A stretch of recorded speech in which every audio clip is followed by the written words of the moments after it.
Divine Dineshan அன்பான வணக்கங்கள். குரு வக்ர பயிற்சி பற்றி பார்க்க போகிறோம். மே மாதம் எண்டில் தான் குரு பயிற்சி நடந்தது. அப்புறம் அக்டோபர் ஸ்டார்டிங்கில் வந்து நம்ம என்ன சொன்னோம்னா குரு அதிசாரம் நடந்தது. இது என்னங்க புதுசாக வக்ர பயிற்சி அப்படின்னு கேட்டிங்கன்னா, என்ன இவ்வளோ வருது, நான் எதை தான் ஃபாலோ பண்ணுறதுன்னு கேட்டிங்கன்னா, இது வந்து கோள்கள் கிரகம் ஒரு வட்ட பாதையில் வருது, ஒரு இடத்துல நிற்கும், திருப்பியும் பின்னாடி போகும், முன்னாடி போகும், திருப்பியும் ஸ்டார்ட் ஆகும், அந்த மாதிரி தான். ஸோ இப்போ நம்ம வந்து வக்ர பயிற்சி பார்த்துக்கிறோம். மே மாதம் ஒரு 22 அந்த டைமில் வந்து குரு பயிற்சி நடந்தது. அதாவது ரிஷபத்துலேருந்து மிதுனத்துக்கு வந்தார். சூப்பர். அதுக்கப்புறம் இங்கே வந்து மிதுனத்தில் ஒரு வருஷம் இருக்கணும், ஆனால் இப்போ அந்த கிரகம் வந்து கொஞ்சம் ஃபாஸ்ட்டாக போச்சு. ஸோ கடக ராசிக்கு கொஞ்ச நாள் வந்தது, ஒரு அக்டோபர் 18 அந்த மாதிரி வந்தது. அக்டோபர் 18லேருந்து ஒரு நவம்பர் 11 வரைக்கும் இருக்குது. சரி, இப்போவும் நவம்பர் 11 தான் இருக்குது, இருந்தாலும் கொஞ்சம் டிகிரிகள் பின்னாடி போகும். அதுதான் பின்னாடி போகிறது தான் வக்ரம் அப்படின்னு சொல்கிறோம். இப்போ இந்த வக்ர பயிற்சினால சில பலன்கள் ஒவ்வொரு ராசிக்கும் மாறப்போகுது. குருன்றது சுபகிரகம், அதனால் நல்லதே தான் நடக்க போகுது. வீடு மாறுதுன்னா அச்சச்சோ என்ன நடக்கும்னு பயப்படுறதுக்கு இல்லை. ஒரு வீடு மாறும்போது அதோடைய பலன்கள் மாறும். எப்படி இருந்தாலும் நம்மளுக்கு நல்லதான். ஒவ்வொரு வீட்டுக்கும் ஒவ்வொரு பலன் இருக்குது. ஸோ இப்போ நம்மளுக்கு ஒரு வீட்டில் இருந்தது ஒரு பலன் இருந்தது, இப்போ அடுத்த வீட்டுக்கு மூவ் ஆகும்போது இன்னொரு நல்ல பலன் வரப்போகுது. அது என்னென்ன பலன்றதோ மேஷம் முதல் மீனம் வரைக்கும் நம்ம ஒவ்வொன்றும் இப்போ நம்ம பார்த்துட்டு வர போகிறோம். மனிதன் பாதி மிருகம் பாதி கலந்து செய்த கலவை தான் தனுஷ ராசி. ஸோ இவங்க வந்து ரொம்ப பொறுப்பானவங்களாகவும் இருப்பாங்க. ஒரு பிரச்சனை வந்தால் வீரமாக எழுந்து சண்டை போடுவாங்க. எக்ஸாம்பிள் ராமர் ரொம்ப பொறுமையானவர். அதே சமயம் சண்டைனா இறங்கி யாராக இருந்தாலும் தும்சம் பண்ணுறாரு. அந்த தனுஷ ராசிக்காரங்களுக்கு இந்த அதிசாரம் அண்ட் வக்ரம், மெயினாக வக்ரம் எப்படி இருக்க போகுதுன்றதை பார்ப்போம். சரி, எப்படியும் உங்களுக்கு வந்து குரு பார்த்துட்ருக்கார், ஓகேவா? நீங்கள் வந்து வக்ரம் ஆனாலும் குரு உங்களை பார்த்துட்ருக்காரு. சரி, இப்போ டிசம்பர் 5 வரைக்கும் உங்களுக்கு நல்லாயிருக்கு, 5க்கு அப்புறமாவும் உங்களுக்கு நல்லாயிருக்கு. உங்களுக்கு வந்து குரு ஏற்கனவே பார்த்துட்டு இருக்கனால எல்லா விஷயமும் நல்லது. இருந்தாலும் சனி பகவானும் உங்களை பார்த்துட்டு இருக்கனால தடங்களும் வரும், நல்லதும் வரும். இப்போ அந்த நல்லதை மட்டும் எப்படி அதிகமாக பண்ணிக்கிட்டே அதிகப்படுத்துறதுன்றதை நம்ம இப்போ பார்ப்போம். சரியா? சனி பகவான் வந்து உங்கள் ஜென்ம ராசி லக்னத்தை பார்க்க தான் தடைகள் வந்தாலும் இப்போ உங்களுடைய 2வது வீட்டெல்லாம் சனி பகவான் பார்க்கல. சரிங்களா? அதனால் பணம் கையில் தங்கிறதுக்கு அதிகமான வாய்ப்புகள் இருக்குது. வீடு வாகனம் நீங்கள் வாங்கணுன்னா இன்வெஸ்ட் பண்ணுறதுக்கு ரைட்டான டைம். ஆனால் அந்த வீட்டை சனி பகவான் பார்க்கறதுனால ப்ராப்ளம் வரும். இருந்தாலும் அதை மீறி நீங்கள் இன்வெஸ்ட்மெண்ட் பண்ணிங்கன்னா ரொம்ப நல்லது. தடங்கள் இல்லாமல் ஆகிறது என்னென்னா, நீங்கள் வந்து ஏதாவது அப்ராடுக்கு ட்ரை பண்ணணும். முக்கியமாக ஏதோ எக்ஸாம் எழுதி நான் அப்ராடு போகணும், ஜிஆர்இ, ஜிமேட், ஐஎல்ஸ் இந்த மாதிரி ஃபாரின் போகிறதுக்கான படிப்பு சம்மந்தமாக இல்லை வேலை சம்மந்தமாக நான் எழுதி போகணுன்றவங்களுக்கு இது ரொம்ப ரைட்டான டைமுங்க. ஏன்னா ராகு வேறு இருக்கார் உங்கள் 3வது வீட்டில். ஸோ நீங்கள் அப்ராடு போகிறதுக்கு வந்து அதிகமான சான்சஸ் இருக்குது. இது ஒன்று. இன்னொன்று ரொம்ப நல்ல விஷயம் என்னென்னா 7, 8 அதையும் குரு பார்க்குறார். ஸோ யாராவது திருமணத்துக்கு வந்து ட்ரை பண்ணுன்றவங்க ட்ரை பண்ணலாம். பொண்ணு மாப்பிள்ளை இவங்க பார்க்க போகணுன்றவங்க பார்க்க போகலாம். கல்யாணம் பண்ணுறவங்களும் இந்த டைமில் பண்ணலாம். இந்த கார்த்திகை மாதமே நல்லா தான் இருக்குது. என்ன ரொம்ப நல்ல விஷயம் என்னென்னா, நீங்கள் பிஸ்னஸ் ட்ரை பண்ணுன்றவங்களும், ஏதோ நான் பிஸ்னஸ்க்கு பார்ட்னர்ஸ் ட்ரை பண்ணுன்றவங்களும் தாராளமாக பண்ணலாம். கல்யாணத்துக்கு நம்ம பர்டிகுலராக எல்லா நேரத்தையும் சொல்கிறது ரொம்ப நல்ல டைம்னா, வீட்டுக்கு போய் பார்க்கணுன்னா கூட, பொண்ணு மாப்பிள்ளையை பார்க்கணுன்னா கூட வெள்ளி, வியாழன், புதன் இது 3 தான் சூப்பரானது. இது தவிர்த்து வளர்பிறை, திங்கள் ஓகே. சாட்டர்டே சண்டே தான் எனக்கு லீவ் இருக்குது, நான் அப்போ தான் போவேன்ட்டு போகாதீங்க. அந்த டைம் வந்து அவ்வளவு சுபிக்ஷமாக அமைய மாட்டேங்குது. சரிங்களா? அதனால் முடிஞ்ச அளவுக்கு நம்ம சொன்ன வெள்ளி, வியாழன், புதன் இது 3 நீங்கள் பார்க்க பாருங்கள். உங்களுக்கான ரைட்டான லைஃப் பார்ட்னர் உங்களுக்கு கிடைக்கிறதுக்கு அதிகமான வாய்ப்புகள் இருக்குது.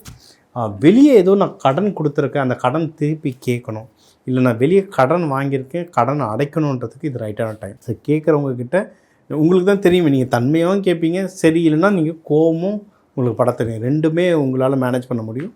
ஸோ நீங்கள் கடன் கேட்குறவங்கக்கிட்ட பார்த்து கேட்டுடுங்க. முடிஞ்ச அளவுக்கு எழுத்துப்பூர்வமாக கேட்குறது வந்து உங்களுக்கு சக்ஸஸ் ரேஷியோ அதிகமாக தரும். நீங்கள் கடன் அடைக்கிறதும் உங்களுடைய நல்ல நேரம் எதுன்னு பாருங்கள். பஞ்சபட்சி பிரகாரம் உங்களுக்கு எது நல்ல நேரம்ன்றதை பார்த்துட்டு ஒரு சின்ன அமௌண்ட்டாவது எடுத்து வைங்க, அந்த கடனுக்கு கொடுக்கறதுக்கு வைங்க. அது சீக்கிரம் அடையிறதுக்கு வந்து உங்களுக்கு ரொம்ப நல்ல ஹெல்ப்ஃபுல்லாக இருக்கும். நல்ல விஷயம் என்னென்னா உங்கள் 12ஆம் வீட்டையும் குரு பார்க்குறார். சரிங்களா? நம்ம சொன்ன மாதிரி என்ன நிறைய வீட்டை சொல்கிறீங்களேன்னு நினைக்காதீங்க. குரு பகவான் வந்து கடகத்துக்கும் மிதுனத்துக்கும் போயிட்டு வந்துட்டு இருக்கிறதுனால நிறைய வீட்டுக்கு பலன்கள் மாறும். ஸோ அதனால் நான் பொதுவாக சொல்லிக்கிட்டே வரேன். உங்களுடைய 12ஆம் வீட்டையும் அவர் பார்க்குறதுக்கான அதிகமான வாய்ப்புகள் இருக்கிறதுனால அந்த 12 வேற செவ்வாய் வேற இருக்கார். ஸோ இது வந்து குரு மங்கள யோகம், 12 சுப செலவு வேறு, ஸோ மங்களம் வேறு இருக்குது. அதனால் நல்ல விஷயத்துக்கு செலவு பண்ணுறதுக்கு அதிகமான வாய்ப்புகள் இருக்குது. மெயினாக கல்யாணம், வீடு வாகனம் வாங்கிறதுக்கு, நீங்கள் இதை செஞ்சால் தலைமுறைக்கு வரோன்ற செலவுகள் பண்ண வாய்ப்பு இருக்குது. அதனால் இந்த வாய்ப்பு இருக்கும்போது பண்ணுங்கள். செலவு நினைக்கக்கூடாது. இது வந்து ஒரு இன்வெஸ்ட்மெண்ட் மாதிரி. இது வந்து நீங்கள் அதிகமாக வாழ்க்கையில் வளர்கிறதுக்கு ரொம்ப யூஸ் ஆகும். ஸ்டாக் மார்க்கெட்டில் உங்களுக்கு இன்வெஸ்ட் பண்ணலாம், ரைட் டைம். இருந்தாலும் சனி பகவான் பார்த்துட்டு இருக்கிறதுனால பார்த்து யோசித்து அளவாக இன்வெஸ்ட்மெண்ட் பண்ணிங்கன்னா உங்களுக்கு வந்து ரொம்ப நல்லது.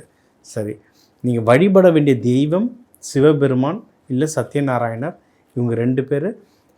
மெயினாக தட்சிணாமூர்த்தி. வியாழக்கிழமை போயிட்டு நீங்கள் வந்து மஞ்சள் உடை கொடுக்கலாம், இல்லை அந்த கொண்டக்கடலை கொடுக்கலாம். நீங்கள் எல்லாத்த விட அல்டிமேட் சூப்பராக இது வரைக்கும் எனக்கு ஒர்க் ஆனது, சொல்லி நிறைய கிளைண்ட்ஸுக்கு சக்ஸஸ் ஆனது வந்து பூந்தியை வந்து உங்கள் கையால் லட்டு மாதிரி பிடிச்சு ரொம்ப கஷ்டப்படுற குழந்தைங்களுக்கு, முக்கியமாக என்ன ஆசிரமத்தங்களில் வளர்கிற குழந்தைங்களுக்கு உங்கள் கையால் கொடுக்கும்போது நீங்கள் வேண்டது அதிகமாக நடக்குது. இது நிறைய கிளைண்ட்ஸ் கிட்ட பார்த்தேன். முக்கியமாக இது தனுஷ ராசிக்கு ரொம்ப சூப்பராக ஒர்க் ஆகும். இது உங்களால் பண்ண முடியும்னா நீங்கள் வந்து தாராளமாக பண்ணலாம். ஸோ மெயினாக நம்ம சொன்னது வந்து கையில் பணம் நிற்கும், நீங்கள் வந்து இன்வெஸ்ட்மெண்ட் பண்ணுறதுக்கு ரொம்ப நல்ல வாய்ப்பு இருக்குது, சுப செலவுக்கு ரொம்ப நல்ல வாய்ப்பு இருக்குது. அது நல்லதாகவும் முடியும். ஸோ கல்யாணத்துக்கு யார் யார் அரேஞ்ச்மெண்ட் பண்ணணுமோ அவங்களும் இந்த டிசம்பர் 5க்குள்ளே பண்ணுறது ரொம்ப நல்லது.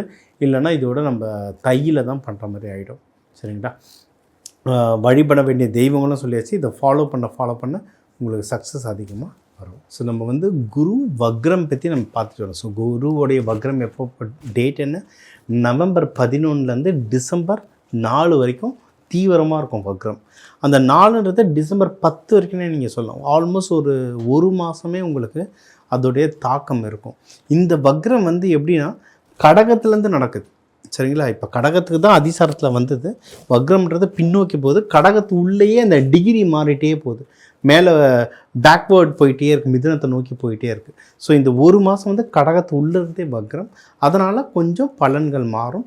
இந்த வக்ரம்ன்றது என்னென்னா அந்த ஜூபிட்டர் குருன்ற கோள் வந்து ரிவர்ஸ் கியரில் போகுது. நம்ம காரில் போகிறோம், ரிவர்ஸ் கியர் போடும்போது எப்படி இருக்கும், இன்னும் கொஞ்சம் ஸ்ட்ராங்காக போடணும்னா அந்த ஸ்ட்ராங் தான் இது. இதுக்கப்புறம் மிதுனத்தில் வந்து கிட்டத்தட்ட ஒரு டிசம்பர் 5 மிதுனம் போயிடும். அதுலேருந்து ஒரு 90 டேஸ், மார்ச் 11, 2006 வரைக்கும் இருக்கும் ஒரு 90 டேஸ். அது ஒரு குரு வக்ரம் தான். நம்மளுக்கு சூழ்நிலைகள் அமைச்சால் நம்ம அதை பற்றியும் ஒரு தனி பதிவு போடுவோம். ஸோ இந்த ஒரு மாதத்துக்கான குரு வக்ரம் ஒரு ராசியும் என்னென்ன பண்ணணும், எந்த தெய்வத்தை வழிபடணும், எந்த மாதிரி துணிகள் நீங்கள் உடுத்தணும், எந்த மாதிரி தானங்கள் கொடுக்கணும், எந்தெந்த விஷயங்கள் நீங்கள் பண்ணால் நல்லது கெட்டது, இது ஒவ்வொன்றும் நம்ம பிரித்து ஒரு ராசிக்கும் நம்ம சொல்லியிருக்கோம். இது வந்து நிறைய பேர் வந்து இது எனக்கு ஒர்க் ஆகலை அப்படின்லாம் சொல்லியிருக்கோம். அப்படிலாம் இல்லை. ஒர்க் ஆகலைன்னா அது எப்படி நம்ம வந்து இது நம்பிக்கையாக சொல்லலை. இந்த கிரகம் மேலே மாறுது.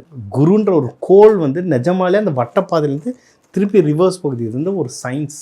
நீங்கள் பேட்டர்ன் நீங்கள் பார்த்தீங்கன்னா ஒரு வாரமாகவே இன்றைக்கினா 22ஆம் தேதி ஷூட் எடுக்கிறோன்னா லாஸ்ட் ஒரு வாரமாகவே அதுக்கு முன்னாடி பார்த்தீங்கன்னா நீங்கள் வந்து ஒரு 6 மாதத்துக்கு முன்னாடி நடந்த விஷயம் உங்களுக்கு திருப்பி நடக்கும். நீங்கள் மே மாதம் அந்த டைமில் உங்களுக்கு நீங்கள் சில பேர்கிட்ட பேசியிருப்பீங்க. அந்த மக்கள் ஒரு 6 மாதம் கேப் கழிச்சு இப்போ உங்கள்கிட்ட திருப்பி ஃபோனில் பேசுவாங்க. இந்த மாதிரி நிகழ்ச்சிகள் நடக்கும். இதுதான் பேட்டர்ன். ஒரு கிரகம் நகரும் போது ஒரு விஷயத்தை தூண்டும். உங்கள் லைஃப்பில் நடக்கும். இது எல்லாருக்கும் நடக்கும். யார் யாருக்கு நடந்திருக்குன்றதை கமெண்ட்டில் போடுங்க. இதுலேயே உங்களுக்கு தெரிஞ்சிடும் இது எவ்வளவு அக்யூரேட்டாக நடக்குதுன்றது. உங்களுக்கு உங்கள் தனிப்பட்ட ஜாதகத்துக்கு இன்னும் தெளிவாக வேணும், உங்களுக்கு கல்யாணத்தை பற்றியோ இல்லை வேலை இல்லை பிஸ்னஸ் எது சம்மந்தமாக, வாழ்க்கையில் எது சம்மந்தமான விஷயங்கள் கேட்கணுனாலும் என்னை தாராளமாக தொடர்பு கொள்ளலாம். உங்கள் ராசி லக்னம் நட்சத்திரத்துக்கு ஏற்ற மாதிரி நம்ம இன்னும் டீப்பாக எந்த கடவுளை வழிபடணும், இந்த குரு அதிசாரமோ வக்ரமோ இல்லை வக்ரம் மிதுனம் போயிட்டு பார்க்குமோ இல்லை ஓவரால் லைஃபுக்கு எப்படி நம்ம வாழ்க்கையை எடுத்துகிட்டு போனால் நம்ம வாழ்க்கையில் இன்னும் முன்னேறிட்டே போக முடியுன்றது இன்னும் தெளிவான விளக்கத்தை வந்து என்னால் இன்னும் அதிகமாக கொடுக்க முடியும். உங்கள் எல்லாருக்குமே இந்த குரு வக்ர பயிற்சி நல்லதாகவே நடக்கணும். குருன்றது ஒரு முழு சுபகிரகம். அந்த சுபகிரகத்தில் உங்களுக்கு எல்லாருக்குமே எல்லாமே நல்லதே நடக்க வாழ்க வளமுடன்.